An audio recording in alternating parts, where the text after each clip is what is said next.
మా దర్శనం. మా ప్రత్యేకమైన పిలుపు. భారతదేశంలో సంఘముగా కట్టబడుటకు ప్రవచనాత్మకముగా దేవుడు మాకు స్పష్టమైన దర్శనమిచ్చారు. కొన్ని క్రొత్త నిబంధన సత్యములు భారతదేశంలో ఇంకా చాలినంతగా నొక్కి చెప్పలేదని మేము భావిస్తూ ఉన్నాం.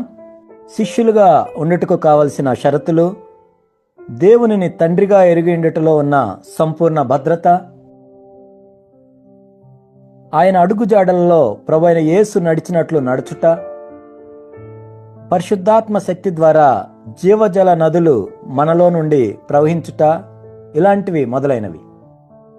సిఎఫ్సి సంఘం యొక్క భారం ఏమిటంటే భారతదేశంలో ఉన్న ప్రతి స్థానిక సంఘంలోనికి కూడా ఈ సత్యములను వ్యాపింపజేయటం.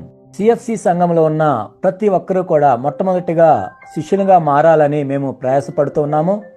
తన బంధువుల కంటే, తనకంటే మరియు తన ఆస్తుల కంటే ఎక్కువగా ప్రభు అయిన యేసునే ప్రేమించేవానిగా ఉండాలి అని మేము ప్రయాసపడుతూ ఉన్నాము. లూకా సువార్త 14 26, 27, 33. తర్వాత ప్రభు అయిన యేసు ఆజ్ఞలన్నిటికీ లోబడాలని బోధిస్తూ ఉన్నాము. మత్తయి సువార్త 28 20.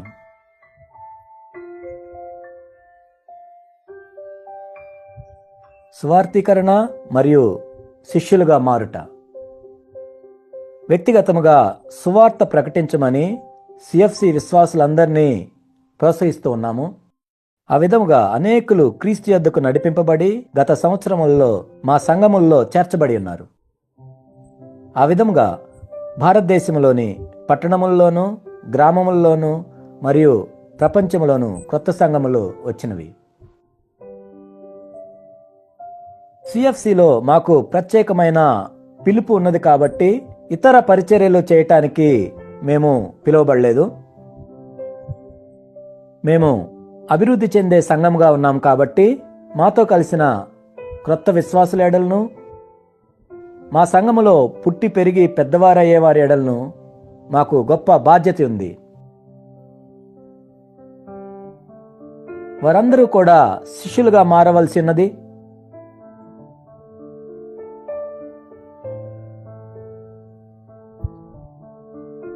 దేవుడు మరియు ధనము.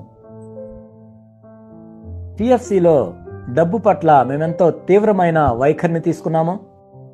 ఎందుకంటే మనము దేవునిని మరియు సిరిని సేవింపలేమని ప్రభువైన యేసు చెప్పారు. లూకా సువార్త 16 13. దేవునిని మాత్రమే సేవించాలని మేము తీర్మానం చేసుకున్నాము. జీతము తీసుకునే బోధకులను కలిగి ఉండకూడదని మేము నిర్ణయించుకున్నాము. మరియు మా కూటముల్లో కానుకలను పట్టకూడదని మేము నిర్ణయించుకున్నాము. పాత నిబంధన ప్రకారము దశమ భాగమునిచ్చుటను మేము వ్యతిరేకిస్తాము.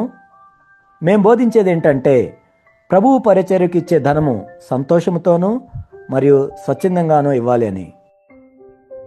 దేవుని యొక్క కృపను బట్టి మొదటి నుండి కూడా ఈ క్రొత్త నిబంధన ప్రమాణాలను మేము పాటిస్తూ వస్తున్నాం. అపోస్తులైన పౌలు చేసినట్లుగా మా సంఘముల్లోని సంఘ పెద్దలందరూ కూడా వారిని వారే పోషించుకుంటారు. సిఎఫ్సి సంఘములో ఇవ్వబడే కానుకలు మాకున్న దర్శనం ప్రకారము సంఘములోని విశ్వాసులను శిష్యులుగా మార్చుటకు మరియు పేద విశ్వాసులకు ఇవ్వబడుతుంది. గలతీయులకు రాసిన పత్రిక 6 10. పరిచర్యలు, బిరుదులు మరియు అధికారము. పరిచర్యలు. ఎఫ్సీలకు రాసిన పత్రిక 4 11 ప్రకారం ప్రభువైన క్రీస్తు తన సంఘమునకు అపోస్తలులు, ప్రవక్తలు, ఉపదేశకులు, సువార్తికులు, కాపర్లు వరముగా ఇచ్చి ఉన్నారు. దేవుడు ఈ 5 పరిచర్యలను సిఎఫ్సికి ఇచ్చి ఉన్నారు. బిరుదులు. ప్రభువు మనకిచ్చింది 2 బిరుదులు. 1 సహోదరుడు, 2 సేవకుడు. మత్తయి సువార్త 23 8 మరియు 11. మనందరము కూడా సహోదరులము మరియు సేవకులమై ఉన్నాము. అధికారమునకు లోబడుట. సంఘ విషయముల్లో స్థానిక సంఘ పెద్దలకు లోబడి ఉండాలనే దేవుని ఆజ్ఞకు విధేయత చూపించాలని సిఎఫ్సి సంఘములో సభ్యులుగా ఉండాలని కోరేవారికి మేము బోధిస్తాము. హెబ్రీలకు రాసిన పత్రిక 13వ అధ్యాయం 17వ వచనం. విశ్వాసులు మరియు సంఘ పెద్దల యొక్క క్రమశిక్షణ. సిఎఫ్సి సంఘముల్లో పాపములో జీవిస్తున్న వారిని మత్తయి సువార్త 18వ అధ్యాయం 15 నుండి 17 వచనాల్లో చెప్పిన ప్రకారం వారిని క్రమశిక్షణలో ఉంచుతాము. అయితే సమస్త క్రమశిక్షణ కూడా ప్రేమగల ఆత్మతో చేస్తాము. ఆ సహోదరుడు గాని లేక సంఘ పెద్ద గాని మరలా ప్రభు యొద్దకు మరియు సంఘములోనికి చేర్చబడతారనే నిరీక్షణతో. కొరింథీయులకు రాసిన 2వ పత్రిక 2వ అధ్యాయం 6 నుండి 11 వచనాలు. స్థానిక సంఘముల మధ్య సహవాసము. సిఎఫ్సి సంఘములు ఒక మత శాఖకు చెందిన గుంపు కాదు. అందరము ఒకే దర్శనము కలిగి సంఘములు కలిసి సహవాసంతో పనిచేస్తాము.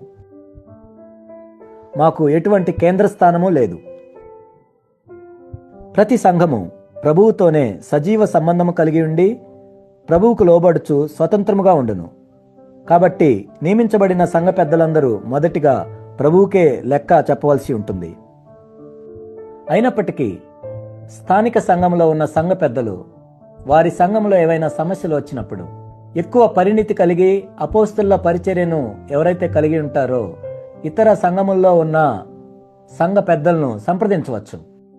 సిఎఫ్సికి చెందిన సంఘములు మరి ఎక్కువ సహవాసం కలిగి మరి ఎక్కువగా ఐక్యపరచబడి ప్రభువులో ఒకే కుటుంబంగా వృద్ధి పొందినట్లు ఎల్లప్పుడూ ప్రయాసపడతాము. కుటుంబ జీవితం యొక్క ప్రాముఖ్యత. సిఎఫ్సిలో కుటుంబములో దైవభక్తి కలిగి ఉండుట ఎంతో ప్రాముఖ్యమైంది. కాబట్టి కుటుంబములను ప్రోత్సహించి భార్యాభర్తలు ఇద్దరు దేవుని ప్రేమతో నింపబడి ఒకరినొకరు ప్రేమించుచు మరియు గౌరవించుచు వారి బిడ్డలను దేవుని మార్గంలో పెంచినట్లు అనేక కూటములు కలిగి ఉంటాము. భార్యలు భర్తలకు సహకారులుగా ఉండాలనేది దేవుని చిత్తము. సిఎఫ్సిలో వారి కుటుంబములను కట్టుకొనుట్లోనూ మరియు భర్త యొక్క పరిచర్యలోనూ భార్యల సహకారమునకు ఎంతో విలువిస్తాము. సిఎఫ్సిలో భర్తలు వారి భార్యలకు మంచి కాపర్లుగా ఉంటూ అన్ని విషయముల్లో వారికి మాదిరిగా ఉండాలని భర్తలకు ఉపదేశిస్తాము.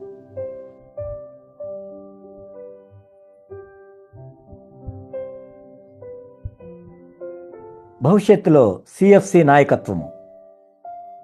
రాబోయే దినాల్లో సంఘ నాయకులగునట్లు కొందరు యవ్వనస్తులు హృదయపూర్వకంగా ప్రభువుని కోరుకొని మరియు దేవుని కృపను పొందుకోవాలని యవ్వనస్తులందరినీ మేము ప్రోత్సహిస్తాము.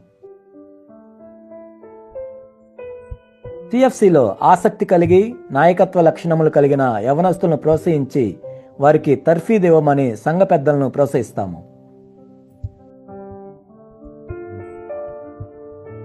దేవుని పనిలో రిటైర్మెంట్ అనేది లేదు కాబట్టి సిఎఫ్సిలోని సంఘ పెద్దలు రిటైర్ అవ్వరు.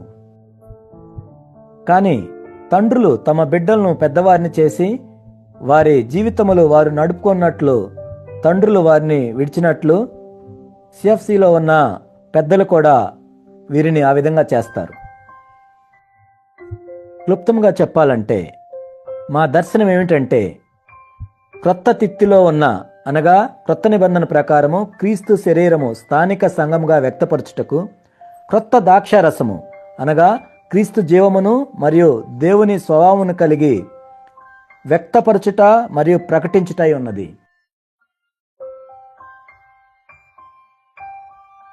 సిఎఫ్సి యొక్క దర్శనమును వివరంగా మీరు చదవాలనుకుంటే telugu.cfcindia.com మీరు చదవచ్చు.